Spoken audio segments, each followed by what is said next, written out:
निर्वाचन भयरहित बनाउन सञ्चार क्षेत्रको भूमिका महत्त्वपूर्ण हुने राष्ट्रपति विद्यादेवी भण्डारीको भनाई। गठबन्धनको खिलाफमा लागि सह्य नहुने नेपाली कांग्रेसका सभापति शेरबहादुर देउवाको भनाई। गठबन्धन आम निर्वाचनसम्म रहने देउवाको धारणा झुटो सपना देखाएर ओलीले जनतालाई झुक्याएको शहरी विकास मन्त्री रामकुमारी झाँक्रीको भनाई। बागीलाई भोट दिए बर्बाद हुने जनकपुरमा नेपाली कांग्रेसका वरिष्ठ नेता रामचन्द्र पौडेलको भनाई। गठबन्धनको नाममा महिलामाथि अन्याय भएको नेकपा एमालेका उपाध्यक्ष सुभाष चन्द्र नेमवाङको भनाई। संसद विघटन गर्ने एमालेलाई स्थानीय चुनावमै रोक्नुपर्ने कांग्रेस वरिष्ठ नेता रामचन्द्र पौडेलको धारणा। बाँडीचुँडी खान गठबन्धन बनाएको नेकपा एमालेका अध्यक्ष केपी शर्मा ओलीको आरोप।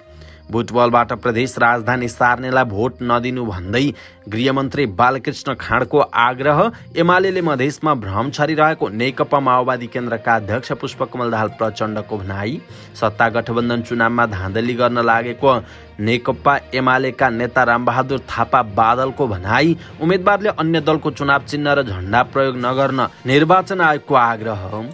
रामचन्द्र पौडेलकै गृह क्षेत्रमा छैन तालमेल, विजयलाई जित जोगाउने चुनौती।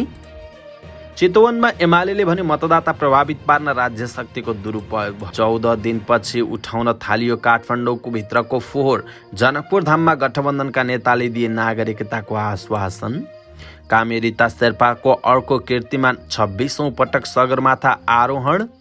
अर्थतन्त्र सुधारका लागि संरचनागत परिवर्तन आवश्यक रहेको अर्थ राजनीतिक विश्लेषक हरि रोकाको भनाई।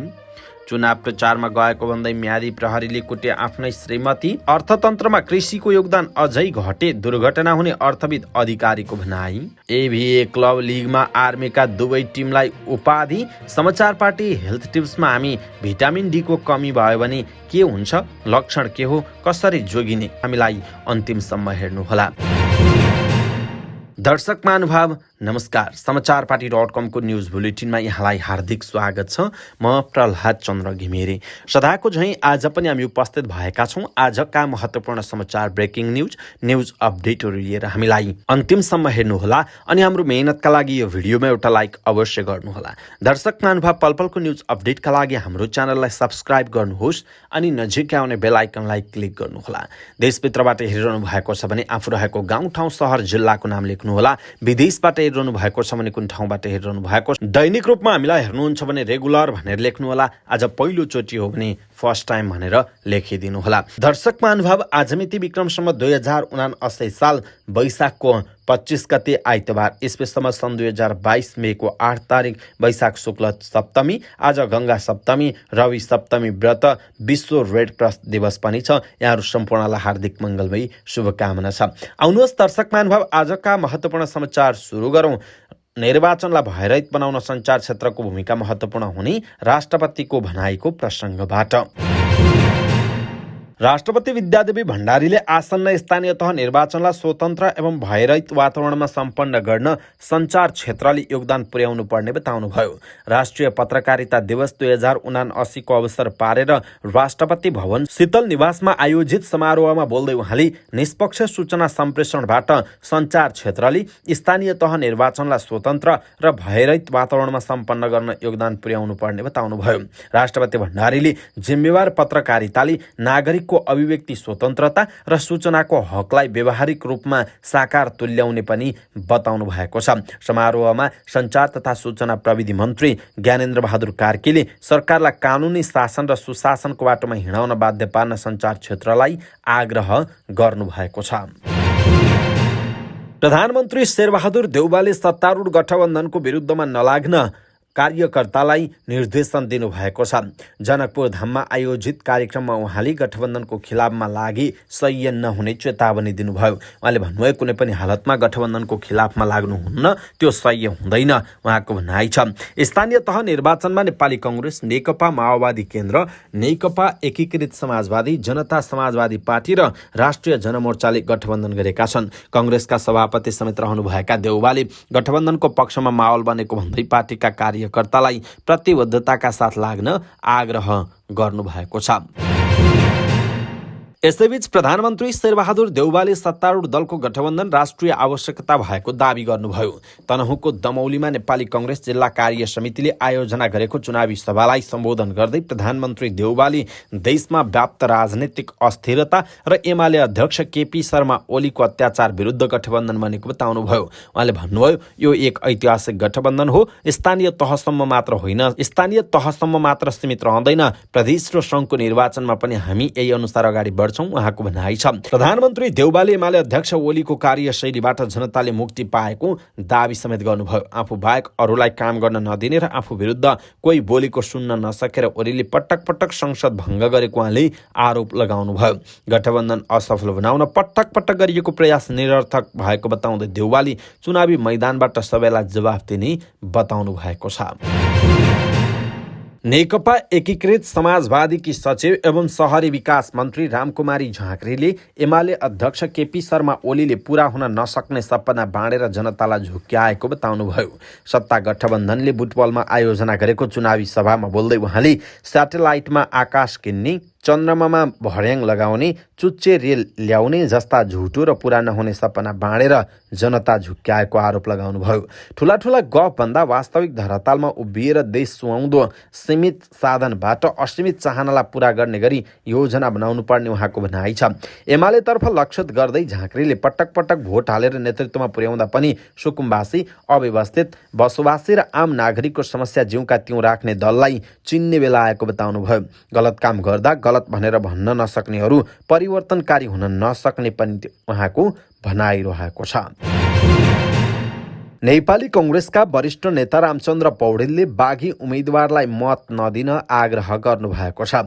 जनकपुर धाममा 5 दलीय गठबन्धनद्वारा आयोजित चुनावी सभालाई सम्बोधन गर्दै नेता पौडेलले बागीलाई भोट दिएर बेहाल गर्न नहुने बताउनुभयो। यहाँ जनकपुर धाममा बागीले जितेको इतिहास छ। पौडेलले भन्नुभयो, व्यवस्थित सुन्दर सहर बनाउनका लागि गठबन्धनका उम्मेदवारलाई भोट दिनुहोला। नेपाली कङ्ग्रेसबाट राजीनामा दिएर जनकपुर धामको मेयरका लागि मनोज शाहले स्वतन्त्र उम्मेदवारी दिनुभएको छ। पौडेलले शाहलाई इङ्गित गर्दै बागीलाई भोट दिएर बर्बाद गर्न नहुने बताउनुभयो।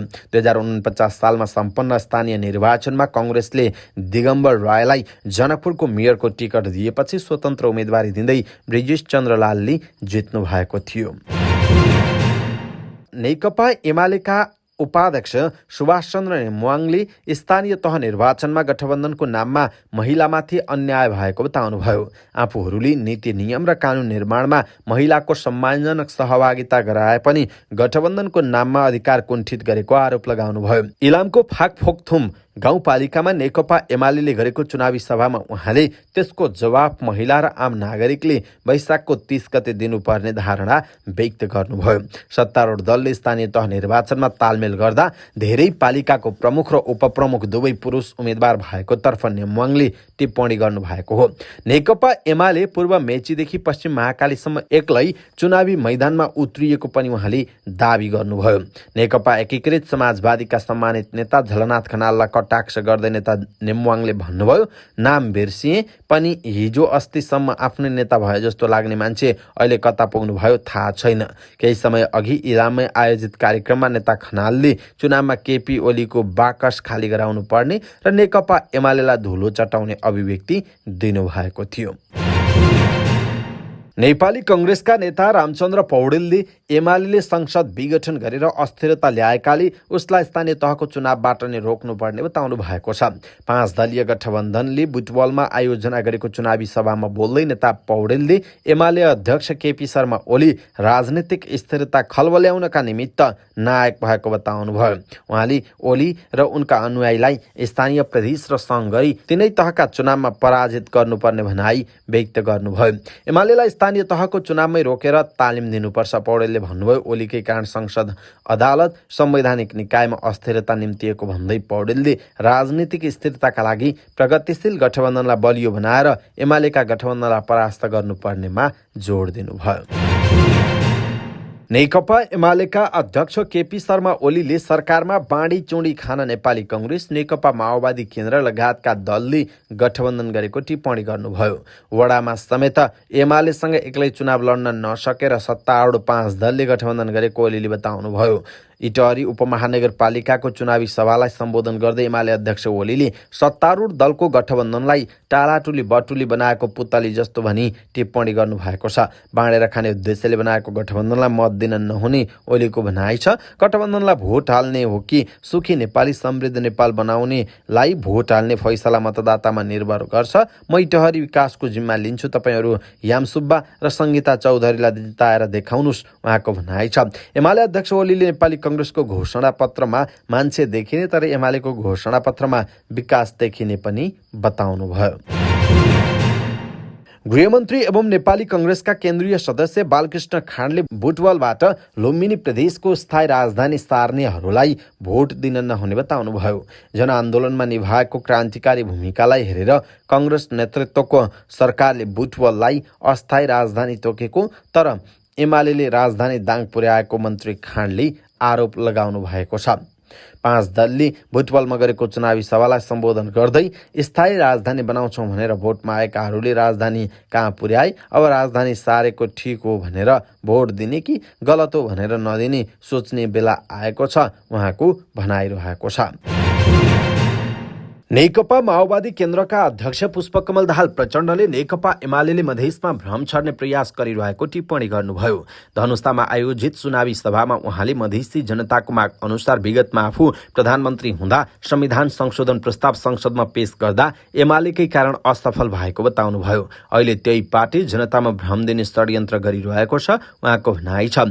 अहिले एमाले सामन्ती र राजावादी तत्त्वसँग गठबन्धन गरेको भन्दै प्रचण्डले एमाले समानुपातिक समावेशी सिद्धान्त र सङ्घीयता विरोधीसँग गठबन्धन बनाएको टिप्पणी पनि गर्नुभएको छ।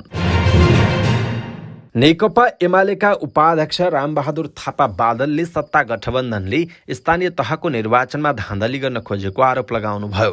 चितवनको भरतपुरमा एमाले गर्ने चुनावी सभाको पूर्व सन्ध्यामा एमाले प्रचार विभागले गरेको पत्रकार सम्मेलनमा बोल्दै उहाँले सत्ता गठबन्धन पराजय हुने डरले निर्वाचनमा धाँधली गर्ने दाउमा लागेको आरोप लगाउनु भएको हो। भरतपुरमा सत्तारूढ दलका नेताहरूले दिएको अभिव्यक्तिप्रति टिप्पणी गर्दै उपाध्यक्ष थापाले एमालेको विजय सुनिश्चित जस्तो देखेपछि दक्षिणपन्थी गठबन्धन उत्तेजित भएर निर्वाचन जित्न अनेक हत्कण्डा अपनाउने रणनीतिमा रहेको पनि बताउनुभयो। निर्वाचन आयोगले आफू उम्मेद्वार भएको दल बाहेक अरू दलको झण्डा र चुनाव चिन्ह प्रयोग नगर्न आग्रह गरेको छ। आयोगले शनिबार एक विज्ञप्ति जारी गरी कतिपय उम्मेद्वारले अन्य दलको झण्डा प्रयोग गरेर चुनाव प्रचार प्रसार गरेको उजुरी परेको जनाएको छ। चुनाव प्रचार प्रसारका क्रममा दलको एउटा झण्डा र एउटा चिन्ह प्रयोग गर्न सकिने भए पनि अन्य दल तथा उम्मेद्वारको झण्डा र चिन्ह प्रयोग गर्नु निर्वाचन आचार संहिता विपरीत हुने आयोगका प्रवक्ता शालिग्राम शर्मा पौडेलले बताउनुभयो। नेपाली कङ्ग्रेसका सभापति एवं प्रधानमन्त्री शेरबहादुर देउवाको दैनिकी नै बनेको छ सत्ता गठबन्धनका उम्मेद्वारको पक्षमा भोट माग्ने। गठबन्धनका उम्मेद्वारको पक्षमा भोट माग्न जिल्ला जान उहाँलाई भ्याइ नभ्याइ भएको छ। शनिबार मात्र उहाँले बुटवल, जनकपुर र तनहुँमा भएको चुनावी सभालाई सम्बोधन गर्नुभएको छ। सत्तारूढ 5 दलीय गठबन्धनले बुटवलमा आयोजना गरेको आम सभामा सम्बोधन गरेर प्रधानमन्त्री तनहुँ, कङ्ग्रेसले दमौलीमा आयोजना गरेको चुनावी सभामा तर गठबन्धनले नभएको पालिकामा उनले गठबन्धन राष्ट्रिय आवश्यकता हो र यसलाई प्रदेश हुँदै प्रतिनिधि सभा निर्वाचनसम्म कायम राख्न उहाँले आग्रह गर्नुभयो। सभामा वरिष्ठ नेता रामचन्द्र पौडेलले पनि गठबन्धनको वकालत गर्नुभएको छ। व्यापारिक परिवारमा जन्मिएर उद्योग व्यवसायको क्षेत्रमा प्रगति गरेका वीरगञ्जका विजय सरावगी पछिल्लो समय राजनीतिक खेलाडीको रूपमा चर्चित रहनु भएको छ।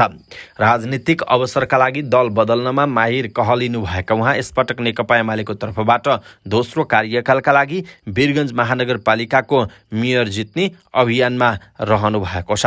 2074 सालको निर्वाचनमा उहाँ तत्कालीन सङ्घीय समाजवादी फोरमबाट उठेर 19,393 मतका साथ मेयरमा निर्वाचित हुनु भएको थियो। उहाँका निकटतम प्रतिद्वन्दी नेपाली कङ्ग्रेसका अजय द्विवेदीले 17,197 मत पाउनु भएको थियो। 2024 जन्मिनु भएका सरावगी 2062-63 सालसम्म उद्योग व्यवसायमै केन्द्रित रहनु भएको थियो। उहाँलाई आफ्नो जित जोगाउने चुनौती रहेको छ भने नयाँ उम्मेद्वारहरूलाई जित्नका लागि प्रयत्न गरिरहेका छन्। नेकपा एमाले निर्वाचन प्रभावित पार्न भूमि आयोगका नाममा जग्गाको निस्ता बाँड्ने र मतदातालाई धम्की दिने काम भएको दावी गरेको छ। चुनावी तयारीबारे जानकारी दिन एमाले प्रचार विभागले गरेको कार्यक्रममा एमाले चितवनका अध्यक्ष रामप्रसाद नेउपानेले मतदातालाई प्रभावित पार्न राज्य शक्तिको चरम दुरुपयोग भएको बताउनुभयो। उहाँले जनताको मत लिन धम्की दिइएको र सिङ्गो राज्य शक्तिको दुरुपयोग गरेर भरतपुरमा प्रधानमन्त्री, पूर्व प्रधानमन्त्री र मन्त्रीको रेली दौड जारी रहेको उहाँले बताउनुभयो। पासाङ लामू राजमार्ग अन्तर्गत स्थानीयको निरन्तरको अवरोधपछि सुरक्षाकर्मीको सहयोगमा शनिबारदेखि काठमाडौँ उपत्यकाको फोहोर व्यवस्थापनको काम पुनः सुरु भएको छ। स्थानीयसँगको छलफलमा सहमति नजुटेपछि काठमाडौँ महानगरपालिकाको पहलमा 300 सुरक्षाकर्मी खटाएर 14 दिनदेखि रोकिएको काठमाडौँ उपत्यकाको फोहोर व्यवस्थापन कार्य गरिएको बताइएको छ। पासाङ लामू राजमार्ग मर्मतको जिम्मा पाएको निर्माण कम्पनीले समयमा नै काम सम्पन्न नगरेको भन्दै स्थानीयले उक्त स्थान भएर फोहोरको गाडी जान नदिँदा काठमाडौँको 18 स्थानीय तहको फोहोर सडकमै रहेको जनाइएको छ। पटक पटकको छलफलमा पनि स्थानीयसँग सहमति जुट्न नसकेपछि काठमाडौँ महानगरपालिकाले गृह मन्त्रालयको सहयोगमा मुडकु खोलादेखि 3 पिप्लेसम्मको सडक खण्डमा उक्त संख्यामा सुरक्षाकर्मी खटाएको जनाइएको छ। जनकपुर धामको तिरहुतिया गाछी प्राङ्गणमा आयोजित सत्तारूढ गठबन्धनको चुनावी सभालाई प्रधानमन्त्री शेरबहादुर देउवा, नेकपा माओवादी केन्द्रका अध्यक्ष पुष्पकमल दाहाल प्रचण्ड, जनता समाजवादी पार्टी जसपाका अध्यक्ष उपेन्द्र यादव, नेपाली कङ्ग्रेसका वरिष्ठ नेता रामचन्द्र पौडेलले सम्बोधन गर्नुभएको थियो। चुनावी सभालाई सम्बोधन गर्दै प्रधानमन्त्री देउवा र नेकपा माओवादी केन्द्रका अध्यक्ष पुष्पकमल दाहाल प्रचण्डले नागरिकता समस्या समाधान गर्ने आश्वासन दिनुभयो। मधेसमा नागरिकताको समस्या वर्षौंदेखि रहेको पनि उहाँको भनाइरहेको छ। कामी रिता शेर्पाले 26औं पटक सगरमाथाको आरोहण गरेर कीर्तिमान कायम गर्नु भएको छ। उहाँ आइसफल डाक्टरको 11 सदस्यीय टोलीको नेतृत्व गर्दै शनिबार शिखरमा पुग्नु भएको आरोहणको व्यवस्थापन गरिरहेको 7 समिटले जनाएको छ। उहाँ सहित टोली सगरमाथा आरोहणका लागि बाटो बनाउँदै र डोरी काट्दै शिखरमा पुग्ने गरेको जनाइएको छ। अर्थ राजनीतिक विश्लेषक हरि रोकाले मुलुकको पुँजीगत खर्च गर्ने निकायहरू नै काम गर्न असक्षम रहेको बताउनुभयो। काठमाडौँमा आयोजित प्रतिस्थापन बजेट कार्यान्वयन र आगामी बजेटका प्राथमिकता विषय कार्यक्रममा बोल्दै विश्लेषक रोकाले अर्थतन्त्र सुधारका लागि संरचना नै परिवर्तन गरेर नयाँ बनाउनु पर्ने बताउनु भएको छ। उहाँले नेपालबाट निर्यात हुने उद्योगहरूको भ्यालु एडिसन हुनुपर्ने बताउनुभयो। उहाँले त्यस्ता उद्योगमा सामान्य मानिसलाई रोजगारी व्यवस्था गरे मात्रै मुलुकको आर्थिक उन्नति हुने धारणा पनि व्यक्त गर्नुभयो। बैतडीमा म्यादी प्रहरीले चुनाव प्रचारमा गएको भन्दै श्रीमतीमाथि निर्घात कुटपिट गरेका छन्। दशरथचन्द नगरपालिका 8 की 29 वर्षीय धाना महरलाई उनका पति 30 वर्षीय जय महरले चुनावी प्रचार प्रसार अभियानमा गएको भन्दै कुटपिट गरेको प्रहरीले जनाएको छ। नेकपा एमालेबाट वडा नम्बर 8 को सदस्य पदका लागि उम्मेदवारी दिएकी गाउँले सासू नाता पर्ने सीमा महरको प्रचारमा गएको भन्दै महरले श्रीमतीलाई कुटपिट गरेको बताइएको छ। पार्टीको कोटाइबाट घाइते भए महरलाई जिल्ला अस्पताल बैतडीमा भर्ना गरिएको छ। 3 छोरा सहित उनी अहिले अस्पताल छिन्, उहाँको भनाइ छ। वैशाख 23 गते शुक्रबार मदिरा सेवन गरी कुटपिट गरी भित्र पस्नै दिएनन्। गाउँलेको सहयोगपछि बल्ल भित्र पसेर भोकै सुते घाइते महरले भनेका छन्। बिहान पनि फेरि कुटपिट गरेपछि गाउँलेले अस्पताल ल्याइदिए। उजुरी दिन प्रहरीकोमा जाँदा प्रहरीले पहिला उपचार गरेर आउनु अनि उजुरी दर्ता गरौँला भनेको उहाँले सुनाउनु भयो। अर्थविद डाक्टर चन्द्रमणि अधिकारीले नेपालको कुल गार्हस्थ उत्पादन जीडीपीमा कृषिको योगदान 15% आएर 15%मा आए मुलुकमा ठूलो आर्थिक दुर्घटना हुने दावी गर्नुभएको छ। काठमाडौँमा आयोजित प्रतिस्थापन बजेट कार्यान्वयन र आगामी बजेटका प्राथमिकता विषय कार्यक्रममा बोल्दै अर्थविद अधिकारीले यस्तो दावी गर्नुभएको हो। उहाँले यस्तो अवस्था आउन नदिनका लागि सरकारले आगामी वर्षको बजेटमा कृषि र रोजगारीलाई प्रमुख प्राथमिकतामा राखेर ल्याउनु पर्ने आवश्यकता रहेको बताउनु भयो। त्रिभुवन आर्मी क्लब RBBNV राष्ट्रिय क्लब लिग भलिबलमा पुरुष र महिला दुवैतर्फ च्याम्पियन बनेको छ। त्रिपुरेश्वर स्थित राखेप कबड हलमा शनिबार भएका निर्णायक खेलमा आर्मीको पुरुष टोलीले टिपटप हेप नेपाल स्पोर्ट्स क्लबलाई हराउँदा महिला टोलीले अर्को विभागीय टोली पुलिस क्लबलाई पराजित गरेको बताइएको छ। हेल्प नेपालमाथि 3-1 को सेटमा विजयी भएको आर्मी लिगमा अपराजित रहेको छ। राष्ट्रिय टिमका अधिकांश खेलाडी रहेको आर्मीले 7 टिम सहभागी लिगमा 18 अङ्क जोडेको बताइएको छ। समाचार पार्टी हेल्थ टिप्समा आज हामी भिटामिन डी को कमी, लक्षण के हुन् र कसरी जोगिने यसको विषयमा जानकारी दिनेछौँ। हामीलाई अन्तिमसम्म हेर्नुहोला। सहरी जीवनशैली र घरभित्रै बसेर काम गर्ने रहनसहनका कारण धेरै मानिसहरूमा भिटामिन डी को कमी देखिन थालेको छ।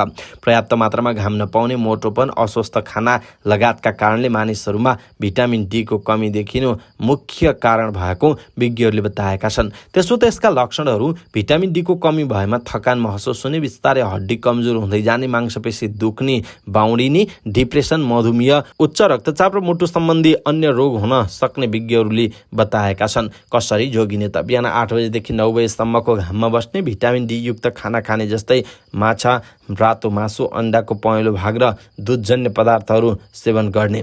दुध, भटमास, ओट, बदाम, फलफुलको जुस, दही, मार्जरिन, गहुँको पिठो, खाने तेल, सिरिअल जस्ता खानेकुराहरू सेवन गर्ने बताइएको छ। अवस्था दर्शक महानुभाव, आजका महत्त्वपूर्ण समाचारहरू यति नै। हामीले प्रस्तुत गरेका समाचारहरूप्रति तपाईँको धारणा के छ? आफ्नो धारणा तलको कमेन्ट बक्समा कमेन्ट गर्नुहोला। पलपलको न्युज अपडेटका लागि हाम्रो च्यानललाई सब्स्क्राइब गर्नुहोस् अनि नजिकै आउने बेल आइकनलाई क्लिक गर्नुहोला। पलपलको न्युज अपडेटका साथ फेरि हाम्रो भेट हुनेछ। तपाईँ समाचारपाटी.com हेर्दै गर्नुहोस्। नमस्कार।